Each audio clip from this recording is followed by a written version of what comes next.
যে কোনো পরিস্থিতিতে আয়ুষের পাশে থাকার প্রতিজ্ঞা করলো এবার কুসুম। হ্যাঁ বন্ধুরা, ভিডিওটা দেখতে থাকুন। যে মুহূর্তে কিনা আয়ুষ এবং কুসুম দুজনকেই এক পর্যায়ে বাড়ি থেকে ঘাট ধাক্কা দিয়ে ইন্দ্রাণী গাঙ্গুলি পার করে দেওয়ার পরবর্তীতে আয়ুষ যখন কিনা সম্পূর্ণরূপে ভেঙে পড়ে এবং আয়ুষ যখন কিনা একটা মাথা গোঁজার ঠাইয়ে এর জন্য আশ্রয়ের সন্ধানে নেমে পড়ে, ঠিক সেই সময় এই কথা বলা মাত্রই কুসুম যখন বলতে থাকে যে ছোটো সাহেব আপনি একদম ভেঙে পড়বেন না, আজ রাতটুকু না হয় আমরা এই খোলা আকাশের নিচেই না হয় কাটিয়ে নিই, তার পরবর্তীতে আমি নিশ্চিত যে ঠিক আমরা কোনো না কোনো একটা মাথা গোঁজা ঠাইয়ের বন্দোবস্ত তো করে ফেলতেই পারবো এবং তার পরবর্তীতে আমরা আমাদের ছোট্ট ভালোবাসা সুখের একটা সংসার করবো। ঠিক সেই সময় এই কথা বলা মাত্র আয়ুষ যখন বলতে থাকে যে কুসুম এই কথাগুলো বলতে যতটা তোমার সহজ বলে মনে হচ্ছে ততটাও কিন্তু সহজ হবে না, তার কারণ আমার পকেটে একটা কানা পড়িও নেই এবং তার পরবর্তীতে তোমার খরপোশ থেকে শুরু করে আমাদের সংসার চালানোর খরচ সেই সমস্ত কিছু কোথা থেকে আসবে বলো তো।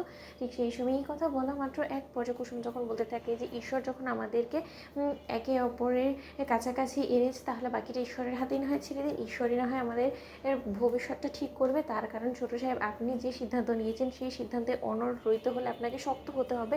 আপনি দেবী মাকে ছাড়া পথ চলার সিদ্ধান্ত নিয়েছেন, সেটা যে এতটাও সহজ হবে না সেটা তো আপনি আগেও খুব ভালো করে জানতেন, কিন্তু আমি আপনাকে এখনও বলছি যে আমার মতন গরিব বাড়ির মেয়ের পক্ষে কিন্তু এই নুন আনতে পান্তা ফুরা অবস্থা সহ্য করা সম্ভব, কিন্তু আপনাদের মতন বিলাসবহুল জীবনযাপন করা সেই ছেলেদের পক্ষে কিন্তু এই নুন আনতে পান্তা ফুরানোর মতন অবস্থা একদমই সহ্য হবে না। তার পরবর্তীতে কী হবে আপনি সেটা একবার ভেবে দেখেছেন? আপনার জন্য কিন্তু এটা কষ্টদায়ক হয়ে যাবে। তার থেকে বরঞ্চ আপনি আমার মতন একটা কাজের মেয়েকে বিয়ে করে এত বড় একটা শাস্তি ভোগ না করে আপনি বরঞ্চ নিজের বাড়িতে ফিরে যান, ছোটো সাহেব ক্ষমা চেয়ে নিন দেবী মায়ের কাছে, আপনি আপনার মায়ের আশীর্বাদ নিয়ে নতুন করে জীবন শুরু করুন। ঠিক সেই সময় আয়ুষ বলতে থাকে যে যত ঝড়ঝাপটাই আসুক না কেন কুসুম, তুমি আমাকে কথা দাও যে তুমি শুধু আমাকে ছেড়ে চলে যাবে না। তার পরবর্তীতে দেখো যে জমিন আসমান পাতাল এক হয়ে গেল, আমি যে করেই হোক না কেন আমরা ঘুরে দাঁড়াবোই, আমাদের সংসারটাকে দাঁড় করাতেই হবে, আমাদের এটা একটা চ্যালেঞ্জ। তার কারণ আমি মায়ের সামনে বড় মুখ করে বলে এসেছি যে কোনো দিনও আমি আর এই মুখ দেখাবো না যতদিন পর্যন্ত আমি নিজের পরিচয় গড়ে তুলছি এবং আমি তোমাকে আমার যোগ্য করে তুলছি। ঠিক সেই সময় কথা বলা মাত্র কুসুম যখন বলতে থাকে যে ঠিক আছে ছোটো সাহেব আজ রাতটুকু আমরা এখানে কাটিয়ে দিই, কাল সকাল হওয়া মাত্রই আমরা না হয়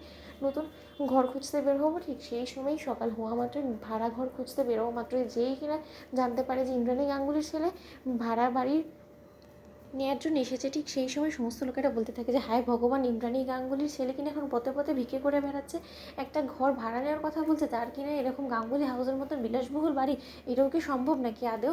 নাকি এই মেয়ে কাজের মেয়েকে বিয়ে করেছে দেখেই হয়তো বা মা ঘাড় ধাক্কা দিয়ে বাড়ি থেকে বার করে দিয়েছে? না না না, এই কাজের মেয়েকে বিয়ে করে একই মায়ের মুখে চুলকানি মাখিয়ে দিয়েছে। পরবর্তীতে যদি এখানে কাজের মেয়েকে ছেড়ে কোনো রকম কোনো অঘটন ঘটিয়ে আবার যদি এখান থেকে পালিয়ে যায় এই ছেলে, তখন কি হবে? না বাবা না, যেচে পরে বিপদ নেব না। তো বন্ধুরা লাইক শেয়ার করে সাবস্ক্রাইব করতে ভুলো না।